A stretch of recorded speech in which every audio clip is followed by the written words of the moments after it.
이제 결혼 1년 차에 접어드는 아직은 신혼부부라고 할 수 있지 않을까 하는 선에 서 있는 신혼부부입니다. 남들이 들으면 소위 오그라드는 연애를 3년 정도 하고 결혼을 했습니다. 다른 사람들이 모두 입 벌려 칭찬하는 그런 커플이었습니다. 하긴 뒤에서 무슨 말을 하는지는 모르겠지만요. 그런 저희에게, 아니 어쩌면 저에게 평화의 금이 가게 하는 존재가 있습니다. 그건 바로 남편의 사촌 여동생입니다. 결혼해서부터 눈엣 가시가 아니었습니다. 그 전인 연애했을 때에도 여동생은 늘 우리 사이를 찢어놓으려고 했습니다. 데이트를 하고 있으면 늘 여동생은 어디가 아프다며 남편에게 전화를 걸어 남편이 자신을 보러 올 때까지 전화하며 해병을 부렸습니다. 남편은 처음에 몇 번쯤 저를 내팽겨 쳐두고 달려가다 그 전화가 빈번해지자 점점 거절로 돌리는 일이 많았습니다. 그렇게 남편이 거절을 하면 전화를 받을 때까지 하며 문자로도 지금 연락이 안 되면 자기가 어떻게 될지 모르겠다는 협박성 문자도 수시로 보냈습니다. 어쩌다 제가 소소한 키 홀더나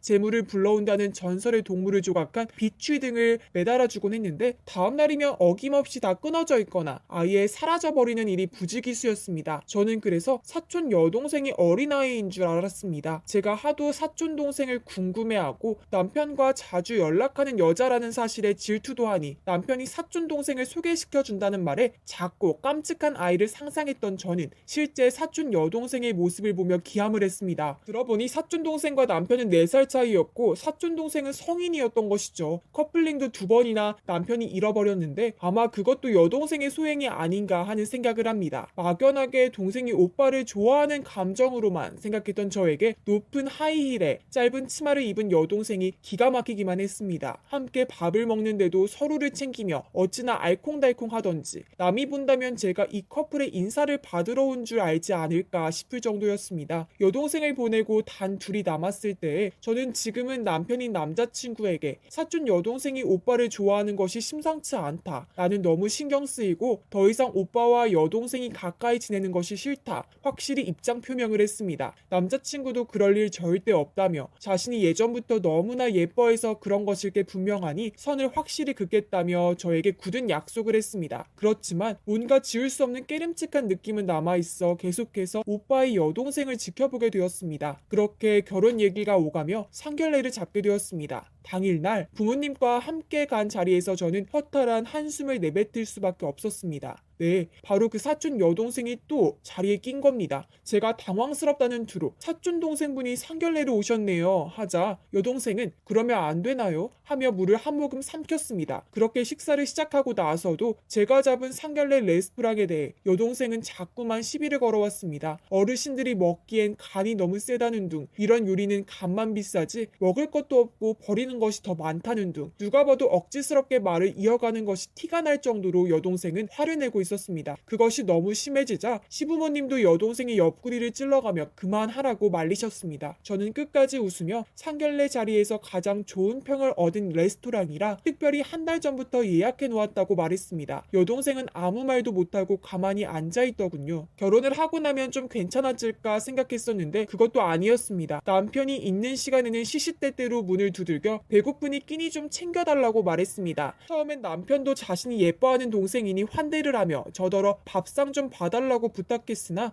그 빈도수가 잦아드니 남편도 이것은 아니라고 생각했는지 여동생을 잘 달래어 보낸 적이 여러 번입니다. 이게 여동생이 제일 크게 만들 수 있는 골칫거리라고 생각합니다. 저는 우연히 우리 집에 놀러온 여동생이 열려져 있는 노트북을 보게 되었습니다. 굳이 보려고 할 생각은 없었는데 PC 카톡으로 제 이야기를 하는 것이 보여 저도 모르게 훔쳐보게 됐습니다. 남편이 저를 부를 때 늘 토끼라고 부르는데 여동생은 토끼? 웃기고 있네. 가죽을 홀랑 벗겨서 죽여버리고 싶다. 이런 내용은 가장 나은 수준이고 저를 죽이고 자신이 오빠와 함께 했어야 하는데 마치 제가 둘 사이의 장애물인 것 마냥 이야기를 한 것이 너무나도 소름 돋았습니다. 저는 당장에 남편에게 알렸습니다. 남편 또한 이런 일은 있을 수 없다며 저를 끌고 당장 사촌댁에 방문했습니다. 남편이 부모님께 무어라 말도 못하게 남편이 현관문을 열고 오자마자 여동생이 꼭 안으며 왜 이제 왔느냐고 물어보기까지 했습니다. 남편이 여동생의 팔을 억지로 끌어내리며 여동생의 부모님께 할 말이 있다고 말했습니다. 세 분은 방 안에 들어가 이야기를 나누고 저는 그 문제의 여동생과 마주하게 되었습니다.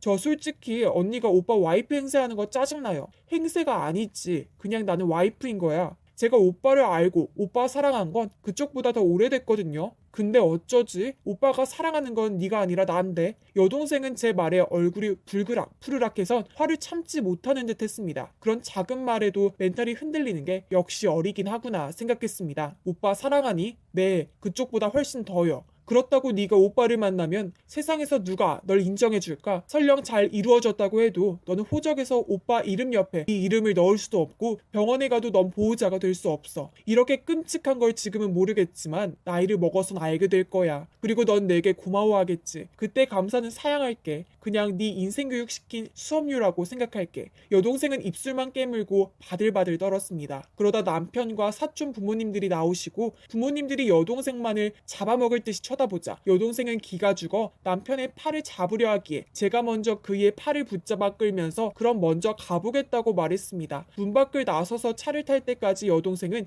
오빠를 애타게 부르며 흐느꼈습니다. 제가 운전하는 남편에게 이렇게 관계가 끝나는 거 괜찮냐고 물었더니 남편은 한참을 말이 없다 입을 뗐습니다. 물론 좋진 않지. 가족을 잃은 것 같은데. 근데 조금 더 빨리 이렇게 해주지 못한 거 미안해. 아버지 어머니랑 이야기하면서도 자기랑 동생이 하는 말 들었어. 나는 동생이 이렇게 허무맹랑한 생각을 하고 있는지 전혀 몰랐어. 그래서 너에게 너무 많이 미안했어. 지금에서야 고쳐서 너무 미안하다. 이런 종류의 글을 수없이 읽어봤습니다. 저도 결혼이 처음이라 이것저것 많이 찾아봤는데 내 남편을 짝사랑했던 혈족이 실제로 존재한다는 사실에 너무 충격을 먹었습니다. 그리고 여동생의 축하에 남편이 흔들리면 어쩌나 고민도 많이 했습니다. 그러나 남편은 다행스럽게도 올바른 사고를 하는 사람이었기에 그나마 덜 소가리를 하고 일이 해결된 것 같아 마음이 홀가분했습니다. 그런데 다시 일상으로 돌아왔다고 생각할 무렵 사촌 여동생은 또다시 우리를 찾아왔습니다. 부모님이 모두 출장을 가 집에 아무도 없는 것이 견딜 수 없이 외롭다면서 말이죠. 부모님이 돌아오신다는 3일 뒤를 기약으로 함께 집에서 지내게 되었습니다. 가족이니 외면할 수도 없었습니다. 여동생은 반찬 투정은 물론 안방에서 남편과 같이 자야겠다며 생떼를 썼습니다. 제가 참을 수 없다는 표정을 내내지으니 남편은 알아서 여동생을 집 밖으로 끌고 나갔습니다. 남편이 혼자 들어오기에 일이 어떻게 되는지 물어보니 가까운 친척 집에 맡기고 왔다고 했습니다. 이것도 이해가 되지 않았습니다. 성인이 된 지 오래된 여자애 하나 뒤치다거리를 해줄 사람을 구해야 한다니 두 손 두 발 다 쓸 수 있는 성인을 다른 친척 집에서 지내는가 보다 했던 여동생이 제게 또 연락을 해왔습니다. 받고 싶지 않았지만 또 어디로 튈지 몰라 전화를 받았습니다. 오빠랑 사는 거 좋아요? 나는 기억이 날 때부터 오빠를 좋아했어요. 근데 당신이 빼앗아 갔어. 당신 절대 용서 못해. 제 남편이랑 아가씨랑은 어떻게 해서든지 안 돼요. 그리고 더 중요한 사실 하나 알려줄까요? 남편이 아가씨를 정말 마음에 들고 좋아했다면 남편은 저를 만나지 않았을 거예요. 아가씨랑 더 많이 놀았겠지. 이제 징그럽고 복잡한 짝사랑 그만해요. 여동생은 아무런 말이 없었습니다. 충분히 이해시킨 것 같아 말없이 전화를 끊었습니다. 제가 어떤 이의 풋풋한 첫사랑을 망친 건 아닌가 싶었지만 생각해보니 이것은 풋풋한 것이 아니라 그저 이해받지 못할 혈연 관계라고 생각하니 내가 끊어야 할 끈을 잘 끊었다고 생각이 들더군요. 남편도 처음에는 동생인데 뭐 어떠냐는 태도였으나 제가 여동생과 단 둘이 한 대화를 듣고 나서는 끝까지 저를 지지해준 것도 큰 힘이 되었습니다. 물론 도덕적으로 반드시 그래야만 하는 것이기도 하고요. 또 여동생이 어디서 어떻게 튀어나올지 모르겠습니다. 그러나 우리 부부는 여동생에게 휘둘리지 않기로 똘똘 뭉쳤습니다. 남편도 혈연 관계라는 것에 얽매여 여동생을 쉽게 내치지 못했었는데 저를 계기로 부담스러운 관계를 정리하게 되었다고 무척이나 고마워했습니다.